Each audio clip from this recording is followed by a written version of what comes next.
Hello, welcome guys, welcome to the selection lobby. अब आइए, आज की हम परिभाषिक शब्दावली की अपनी अगली क्लास स्टार्ट करते हैं। पीछे अपन 2 क्लास डिस्कस कर चुके हैं। ये हमारी तीसरी क्लास है परिभाषिक शब्दावली की। तो आइए बिना देरी के अब शुरू करते हैं।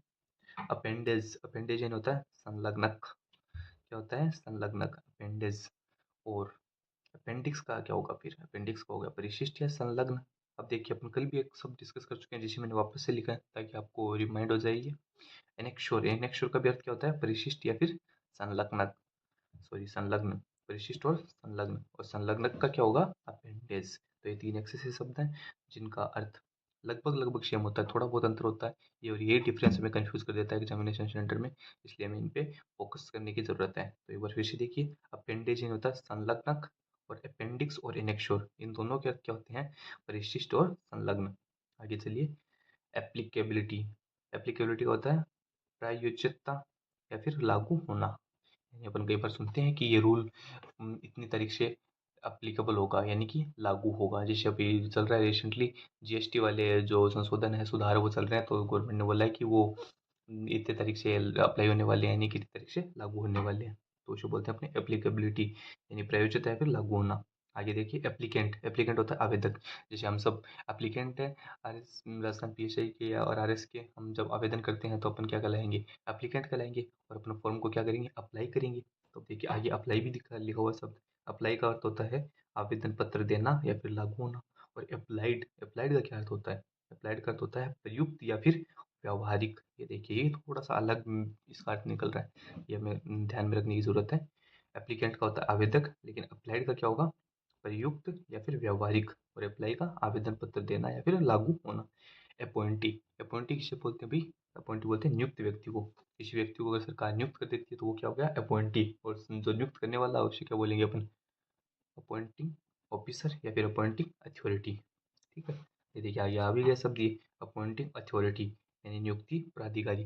जैसे अपन बोल सकते हैं कि कोई जैसे एसडीएम साहब होते हैं, वो क्या होते हैं कि अपने नीचे निर्वाचन के लिए जो बीएलओ साहब होते हैं उनको नियुक्त करते हैं, तो उनके नियुक्ति अधिकारी तो अपॉइंटिंग ऑफिसर तो कौन हो गए? एसडीएम साहब हो गए। और जो अपॉइंटी कौन हो गए? बीएलओ साहब, यानी टीचर्स लोग जिनको बीएलओ के काम में लगाते हैं।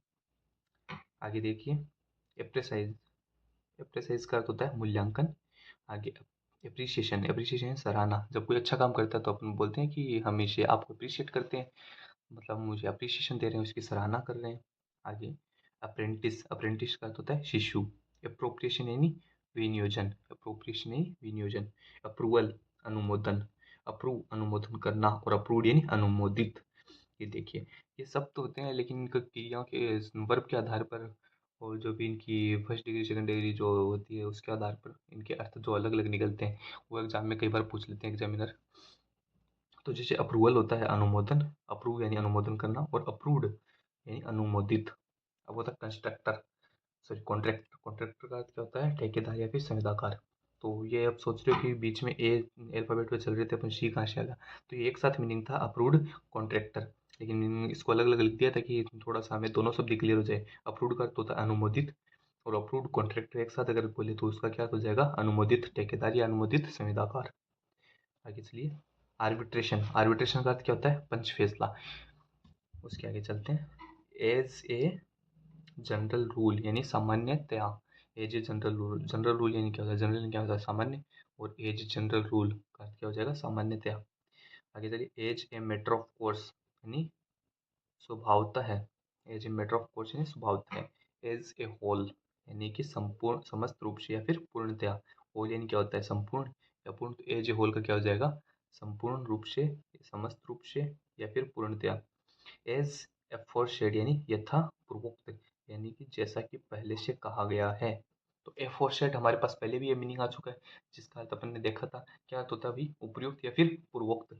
और एक और मीनिंग आया था उपयुक्त का, एक और मीनिंग था, क्या होता? अबोशिटेड। अबोशिटेड का अर्थ भी क्या होता है? उपयुक्त। एफोरसेड का अर्थ भी क्या होता है? उपयुक्त या फिर पूर्वोक्त। और एज एफोरसेड लगा दिया, यानी कि एज का अर्थ क्या होता है? यथा, यानी कि जैसा का तैसा। तो एज एफोरसेड यानी क्या होता है? यथा पूर्वोक्त या फिर जैसा कि पहले से कहा है। एसर्टेन, एसर्टेन यानी, सर्टेन यानी क्या होता है भाई? निश्चित। और एसर्टेन का क्या हो जाएगा? सुनिश्चित करना या फिर मालूम करना। देखिए फिर से देख लीजिए, सर्टेनियन क्या होता है? निश्चित। और असर्टेनियन क्या हो जाएगा? सुनिश्चित करना या फिर मालूम करना। आगे एज डायरेक्टेड, डायरेक्शन देना होता है ना एक, मतलब किसी को दिशा दिखाना, निर्देश देना। तो एज डायरेक्टेड यानी क्या हो जाएगा? निर्देशानुसार। एज अर्ली एज पॉसिबल यानी कि यथाशीघ्र। तो देखिए एज अर्ली यानी क्या होता है? शीघ्र। पॉसिबल यानी क्या होता है? संभव होता है। तो एज का मैंने आपको बताया था ये था। तो एज अर्ली एज पॉसिबल यानी यथाशीघ्र, जितना जल्दी संभव हो सके उतना जल्दी यानी यथाशीघ्र। एज फॉलोज यानी निम्नलिखित। अब देखिए अपन ने उपरोक्त के तीन शब्द, तीन मीनिंग देखे थे। एक था अबोशीटेड यानी उपयुक्त, एक था एफोर्सेड और एक था एज एफोर्सेड। ये तीनों क्या थे? उपरोक्त के मीनिंग थे। अब होता है निम्नलिखित, जो कि उसका अपन बोल सकते हैं विलोम शब्द होता है। तो उपरोक्त, एक तो निम्नलिखित। निम्नलिखित का मीनिंग क्या होगा? As follows. आगे आइए, एज मैटर ऑफ फैक्ट्स यानी कि वस्तुतः या फिर यथार्थतः। एज मैटर ऑफ फैक्ट यानी वस्तुतः यथार्थतः। एज में बी कंसिडर्ड एक्सपेंडेड यानी कि जैसा उचित प्रतीत हो। आगे चलिए, एज मॉडिफाइड। एज मॉडिफाइड यानी यथा संशोधित व परिवर्तित। मॉडिफिकेशन क्या होता है? कोई परिवर्तन करना, कोई संशोधन करना। तो एज मॉडिफाइड यानी क्या हो जाएगा? यथा संशोधित। एज प्रपोज, अब ये नॉर्मल मीनिंग है इन सब का, अपन नॉर्मल डेली लाइफ में यूज भी करते हैं। इनके आगे या तो फिर एज लगा दिया या फिर कुछ और एट लगा दिया, एज लगा दिया, ऐसे शब्द लगाकर इनके अर्थ में थोड़ा बहुत जो बदलाव होता है वो एक अपने आप इंपॉर्टेंट हो जाता है, वो हमें देखने की जरूरत रहती है। तो देखिए प्रपोज यानी क्या होता है भाई? प्रस्ताव देना। प्रपोज का मतलब क्या होता है? प्रस्ताव रखना। तो एज प्रपोज यानी क्या हो जाएगा? प्रस्ताव के अनुसार या फिर यथा प्रस्तावित। रिसीव्ड यानी क्या होता है? प्राप्त करना। तो एज रिसीव्ड यानी क्या हो जाएगा? यथा प्राप्त। एज द केस में बी यानी यथा स्थिति। तो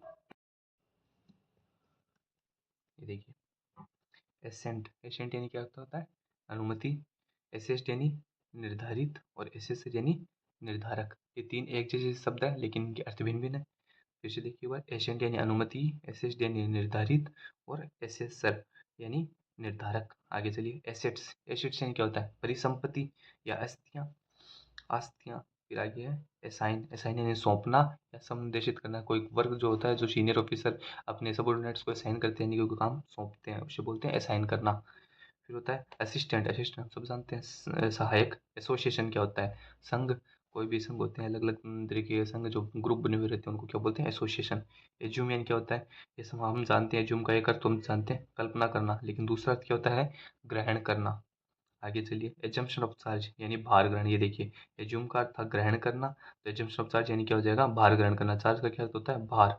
और एजम्पशन यानी ग्रहण करना, तो एजम्पशन ऑफ चार्ज यानी भार ग्रहण करना। एट पर यानी सम मूल्य पर। At the discretion of, at the discretion of यानी के विवेकानुसार। एट द डिस्क्रिशन ऑफ यानी के विवेकानुसार। अटैची, अटैची यानी सहचारी। अटेस्टेशन यानी अनुपालना करना या फिर साक्ष्यांकन। अटेस्टेशन का क्या अर्थ होगा? अनुपालना करना या फिर साक्ष्यांकन। अटॉर्नी जनरल, ये क्या होता है? महान्यायवादी। जो अपन पॉलिटी वगैरह में पढ़ते हैं, तो ये अपने क्या हो गया? महान्यायवादी। एक तरीके से जुडिशरी से रिलेटेड अपनी शब्दावली है। ऑडियो विजुअल यानी श्रव्य दृश्य। ऑडियो विजुअल रूम जो कॉलेजों में या फिर कोचिंग्स में होते हैं, ऑडियो विजुअल रूम जहाँ पे प्रोजेक्टर वगैरह और साउंड स्पीकर की व्यवस्था होती है, उन्हें क्या बोलते हैं? ऑडियो विजुअल रूम बोलते हैं अपन। श्रव्य और दृश्य। फिर ऑडिट अकाउंट यानी परीक्षित लेखा। अकाउंट का अर्थ क्या होता है? अपन ने पहले डिस्कस कर चुके हैं, अकाउंट यानी लेखा। ऑडिट अकाउंट यानी प्रशिक्षित लेखा, परीक्षित लेखा। ऑथेंटिक यानी प्रमाणिक, हम सब जानते हैं। आगे चलिए, ऑथराइज यानी प्राधिकार देना। अथॉरिटी यानी प्राधिकारी या प्राधिकरण। ये देखें, ऑथराइज यानी तो होता है प्राधिकार देना, और अथॉरिटी का अर्थ क्या होगा? प्राधिकारी या फिर प्राधिकरण। ऑटोनोमस यानी क्या होता है? स्वायत्त। बहुत सी स्वायत्त संस्थाएं होती है, अपन इसके बारे में पॉलिटी में पढ़ते हैं कि कई सारी स्वायत्त संस्थाएं काम करती है। तो स्वायत्त का इंग्लिश मीनिंग क्या होता है? ऑटोनोमस। फिर क्या है? अवॉइडेबल। अवॉइडेबल यानी किसी चीज़ को अपने अवॉइड करते हैं, परिहार्य। अवॉइडेबल यानी जिसको नेग्लेक्ट किया जा सके, जिसको अवॉइड किया जा सके, जिसका परिहार्य साइड किया जा सके। और अवॉइड का अर्थ क्या होता है? वर्जन करना यानी कि मना करना किसी चीज़ के लिए, वर्जित करना, हो गया अवॉइड। अवॉइड, अवॉइड का अर्थ क्या होता है? पंचाट या फिर पंच निर्णय। अवॉइड का क्या अर्थ होता है? पंचाट या फिर ये देखिए, ये अपने आप में एक अलग सा अर्थ देने वाला मीनिंग है। अपन अवार्ड से नॉर्मली अपन सुनते हैं, अवार्ड यानी किसी को अपन मानते हैं कि गिफ्ट देना है, अवार्ड देना है, किसी को सम्मानित करना, कोई अवार्ड मिला है। लेकिन अवार्ड का एक अर्थ और होता है पंचाट और पंच निर्णय। और पंच निर्णय का अपन एक और मीनिंग अपन पहले डिस्कस कर चुके हैं, वो आप यहाँ पे देखिए, थोड़ा सा मैं आपको बताता हूँ। अभी अपन ने इसी पेज पे डिस्कस किया था पंच फैसला। ये देखिए यहाँ पर, पंच फैसला अपन ने डिस्कस किया था, जिसका मीनिंग था आर्बिट्रेशन। आर्बिट्रेशन का अर्थ था पंच फैसला, और पंच निर्णय अवार्ड। अवार्ड यानी पंच निर्णय, और पंच फैसला होता है आर्बिट्रेशन। ठीक है, तो थैंक यू, धन्यवाद गाइस। आज की क्लास अपनी यहीं पे समाप्त होती है। परिभाषिक शब्दावली की नेक्स्ट क्लास के लिए हमारे साथ बने रहिए, जुड़े रहिए। ओके, धन्यवाद।